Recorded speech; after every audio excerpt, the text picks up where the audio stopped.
বাহিনী নিয়ে কি এবার অন্য কোনো ভাবনা? আসলে এই ভোটবঙ্গে যত উত্তাপ চড়ছে তত এই প্রথম দফার আগে যে জল্পনা এখন রয়েছে তা হলো কেন্দ্রীয় বাহিনীকে কি অতিরিক্ত দায়িত্ব, মানে কোথাও যদি অশান্তির খবর পাওয়া যায় দেন অ্যান্ড দেয়ার স্পটে চলে যাবে কেন্দ্রীয় বাহিনী। ইতিমধ্যেই আপনারা জানেন এই ভোটবঙ্গে প্রায় 2.5 লক্ষের কাছাকাছি বাহিনী মোতায়েন করার ভাবনা, এবং সেখানে দাঁড়িয়ে যে জল্পনা সিইওর মন্তব্যে উঠে এসেছে তা হলো এবার বাহিনীকে বাড়তি দায়িত্ব, যেখানে অশান্তির খবর, যেখানে উত্তেজনার খবর দেন অ্যান্ড দেয়ার স্পটে পৌঁছে যাবে বাহিনী। কথা বলবো এই বিষয়ে আরো বিস্তারিত, প্রতিনিধি সোমরাজ বন্দ্যোপাধ্যায় রয়েছেন আমাদের সঙ্গে। সোমরাজ, রাজ্যের মুখ্য নির্বাচনী আধিকারিকের তরফে একটা বিষয় স্পষ্ট করে দেওয়া হয়েছে যে কেন্দ্রীয় বাহিনী কোনোভাবেই ভোটের দিন বসে থাকবে না। যখনই কোনো গন্ডগোলের খবর এসে পৌঁছাবে বা অশান্তির খবর এসে পৌঁছাবে কেন্দ্রীয় বাহিনী সঙ্গে সঙ্গে চলে যাবে।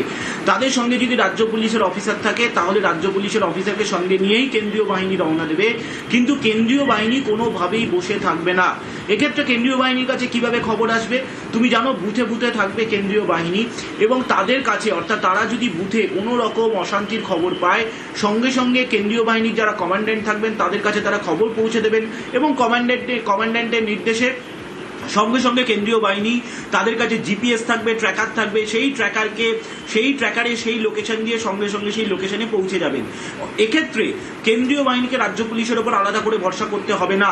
রাজ্যের মুখ্য নির্বাচনী আধিকারিক মনোজ কুমার আগরওয়ালের এই মন্তব্যই অন্তত জল্পনা বাড়াচ্ছে। তাহলে কি কেন্দ্রীয় বাহিনীকে ভোটের দিন বাড়তি ক্ষমতা দেওয়া হচ্ছে নির্বাচন কমিশনের তরফে?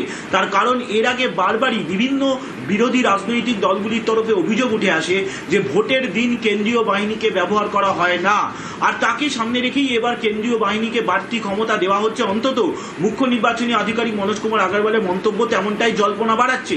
পাশাপাশি তুমি জানো রাজ্যে প্রথম দফার ভোটে স্পর্শকাতর বুথের সংখ্যা প্রায় 7,000, আর এই স্পর্শকাতর বুথগুলিতে শুধুমাত্র কেন্দ্রীয় বাহিনী থাকবে তা নয়, বুথের সংলগ্ন যে অলিগলি থাকবে সেই অলিগলিতেও কেন্দ্রীয় বাহিনী মোতায়েন থাকবে, যাতে ভোটাররা নির্ভয় সেই স্পর্শকাতর বুথগুলিতে ভোট দিতে পারেন। অর্থাৎ শুধুমাত্র বুথের সামনে নয়, বুথের বিভিন্ন সংলগ্ন যে অলিগলি রয়েছে, অর্থাৎ এই ভোটবঙ্গে কেন্দ্রীয় বাহিনীর ঘেরাটোপ আরো আঁটোসাঁটো থাকছে তা বলার অপেক্ষা রাখে না। সিইও মনোজ আগরওয়াল, তার বক্তব্য একবার শুনুন। এখানে কোনো গন্ডগোল যদি হবে কিউআরটি কে তো যেতেই হবে ওখানে, আর যখন যাবে কিউআরটি এটা তো নেই সিএপিএফ ছেড়ে চলে যাবে, সিএপিএফ তো সঙ্গে যাবেই। সাপোজ থানা বসে আছে, থানাতে সিএপিএফ বসে আছে, আর আমি কোনো কমপ্লেন করছি, সি অফিস থেকে কমপ্লেন যাচ্ছে, ডি অফিস থেকে কমপ্লেন যাচ্ছে, আরও থেকে যাচ্ছে কি এখানে বুথ ক্যাপচারিং হচ্ছে, থানা থেকে টিম পাঠাবে তো সিএপিএফ যাবেই, আর আইনগত ব্যবস্থা হবে, এটা আমাদেরকে নিশ্চিত করতে হবে। নিশ্চয়ই ওরা ওখানে যাবে, क्योंकि even ordinary citizen of the country is suppose to help. और যেটা ওনার যে ফাংশনাল ডিউটি আছে ওদের মধ্যে যেটা আছে যে রুলস এন্ড রেগুলেশন আছে যে লোকাল অফিসারকে নিয়ে যাবো, তো সঙ্গে নিয়ে যেতে পারবেন লোকাল অফিসারকে। এখন যেটা যে উদ্দেশ্য কি আছে, স্টেট পুলিশ আর সিএপিএফ তো একই উদ্দেশ্য আছে, পাবলিককে রিলিফ করার জন্য। বাহিনী দিয়ে ভোট এই বঙ্গে প্রথম নয়, এর আগেও অনেক নির্বাচনে আমরা দেখেছি বাহিনীর ঘেরাটোপ। এই নিয়ে তৃণমূল কি বলছে শোনা যাক।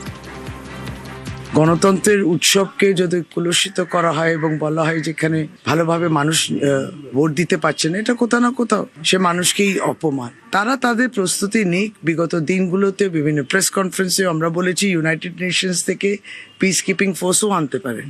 এখানে শান্তি আছে, শৃঙ্খলা আছে, মানুষ স্বেচ্ছাভাবে ভোট দিতে চায়। আপনি যদি আমার নাম বাদ দিয়ে দেন ভোটার লিস্ট থেকে তাহলে তো ক্ষোভটা ওখানে, সেটা সৈন্যরা এসে দমন করলে কিন্তু ওটা অগণতান্ত্রিক। ক্ষোভের জায়গাটা তো ওখানে, সৈন্য নামিয়ে কি হবে?